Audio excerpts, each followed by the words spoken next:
আসসালামু আলাইকুম। আসলে আমি যখন ভিডিও আপলোড দেওয়া শুরু করেছি ফেসবুকে, বেশি দিন হয়নি। খুব অল্প কয়েকটি ভিডিও আপলোড দিয়েছি। তারপর আমি আমার কাছের মানুষ অথবা কিছু অপরিচিত মানুষের কাছ থেকে কিছু কমন কোয়েশ্চেন পেয়েছি যে, "ভাইয়া আসলে আমি ইংলিশ কিভাবে শিখতে পারি?" কারণ আমি চেষ্টা করতেছি কিন্তু আসলে দীর্ঘমেয়াদী ভাবে আসলে আমার শেখাটা কার্যকরী হচ্ছে না। সে বিষয়ে আমার ২-১ টি কথা এই ভিডিওর মাধ্যমে। সেটা হচ্ছে আমরা মূলত ভাষাকে কমিউনিকেশনের জন্য ব্যবহার করি। আর যদি আমাদের সামনে কোনো ধরনের পারপোজ না থাকে, তখন আসলে সেই ভাষাটা দীর্ঘমেয়াদী ফল বয়ে নিয়ে আসে না। কারণ ভাষা আপনার যত বেশি চর্চা করবেন, তত বেশি হচ্ছে আপনাকে উপকৃত করবে। এখন আপনার সামনে যদি কোনো প্রফেশনাল লাইফে ইংরেজি ভাষা শিখতে যাচ্ছেন, সেটা আপনার কোনো মানে কাজের দরকার নেই। তাহলে আমার মনে হয় আপনার টাইম ওয়েস্টিং। কারণ সেই ভাষা আপনি শিখতেও অনেক সময় লাগবে এবং সেটা আপনাকে তেমন কোনো ধরনের ফল বয়ে আনবে না আপনার জন্য স্পেশালি।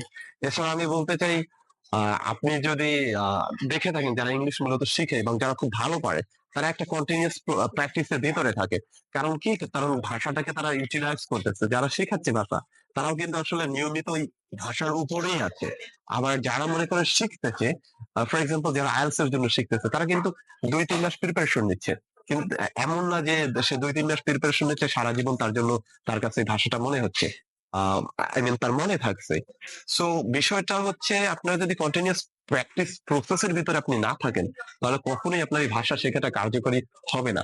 সুতরাং আপনার সামনে যদি কোনো উদ্দেশ্য না থাকে যে আমি অ্যাব্রোডে যাব অথবা আমার অফিসে ইংরেজির প্রয়োজন, এরকম যদি আপনার প্লেস না থাকে যে আমি ইংরেজি ওখানে প্রয়োগ করব, তাহলে আপনি যখন যতই শেখেন না কেন সেই শেখাটা আসলে দীর্ঘমেয়াদী রূপে আপনার জীবনে আসলে কার্যকর হবে না।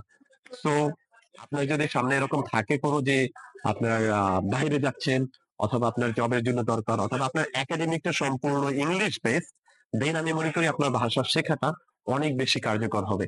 আদারওয়াইজ ওইটা আসলে দীর্ঘমেয়াদী হয়ে ওঠে না। So it means practice makes man perfect, but I will say perfect practice, perfect timing will make you perfect.